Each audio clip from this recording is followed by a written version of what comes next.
We're previewing Week 4 in college football here at SBR Forum Videos. I'm Peter Loshak, and we're talking right now with Doug Upstone from sports-watch.com. Doug is a regular college football analyst on these shows and has given us great advice and has a great record against the spread over the years with us. All right, Doug, the third game that you want to talk about is Temple at Penn State. Now, Temple is an 8.5-point underdog on the road, and this line actually has gotten bet up a little bit. I think I saw it open at 7. I'm not exactly sure where it opened. I'm kind of leaning towards Temple here, getting all these points, and I also have heard rumors that the Prick, who is 9-1 against the spread in our Beat the Prick contest, our famous Beat the Prick contest at SBR, is also leaning heavily towards Temple. It's not an official pick yet, but I have heard that he's leaning heavily towards Temple. Penn State, of course, has had a bunch of outright losses this year.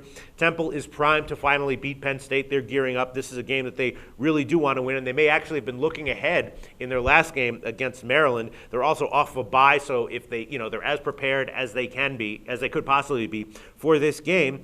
But on the other hand, the line movement is a little bit strange. I'm not exactly sure what to make of it. What do you like here?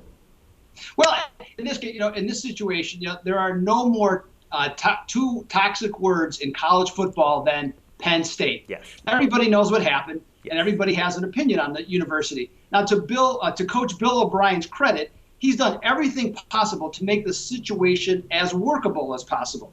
Now, they have had some bumpy ride along the way. Loss to Ohio U was a stunner to a lot of people. I myself was on the other side and just didn't think they were going to be ready to go just yet. Mm-hmm. And the Nittany Lions did everything right except make field goals in their last-minute one-point loss to Virginia.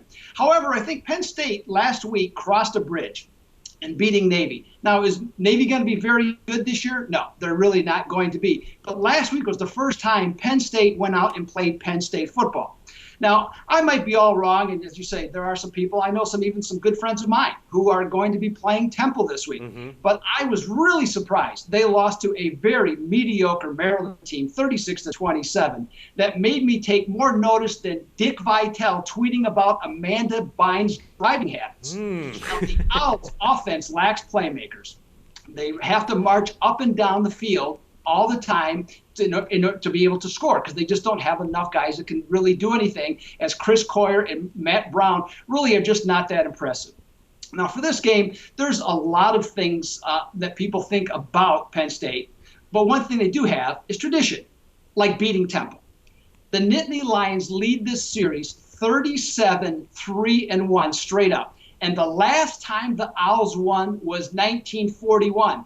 Peter, 1941. Sure. That's when Franklin Delano Roosevelt was the freaking president. But that was also when Penn State was a powerhouse and Temple was just like, whatever they were. I mean, Temple is made great strides recently. It's a long time. But you know what? College football is steeped in tradition. And as opposed to the NFL, when a team knows how to beat a team, they tend to do it consistently. Do they lose? Do they not cover spreads? Of course, that happens all the time. But if you look at, to say, of certain teams, whether they win at home all the time against others or they lose on the road in other situations, it just seems to happen over and over again.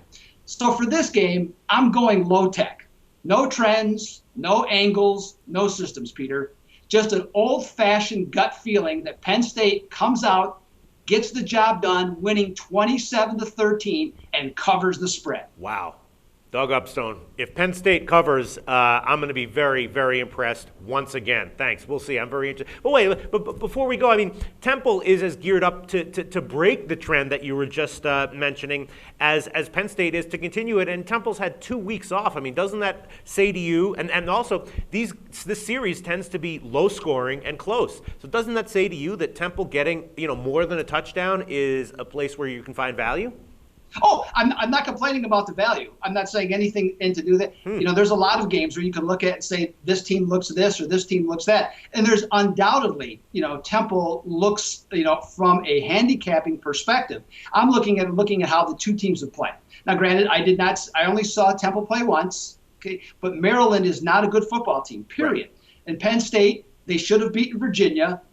They really outplayed Ohio U in the first half and just kind of wore down. And last week, as I said, they just beat a pretty poor Navy team. But I just think that there was just a sense in watching the game, and I like to look at a lot of things, including like body language of players and personnel. And there was just a sense of more comfort, like they finally feel like they fit into a situation. And Temple, there's no pressure on Penn State to win this game. It's been so long. It's like, so what? Now, if the game comes down to the last 2 minutes where Temple's ahead, well, then the pressure is on Penn State. But I don't think there's any pressure at all on them. All the pressure's on Temple to deliver. Last year was their golden opportunity, and they failed miserably. And in this situation, I don't think it's going to be any better at all at Penn State. And I think the Nittany Lions, like I said, are going to win by 2 touchdowns. All right. Well, we will see. I definitely am leaning towards Temple here, but we will see. If you pull this one off, man, it'll just be par for the course with you. Thanks, Doug. We'll talk to you next week. Absolutely. Thank you, Peter.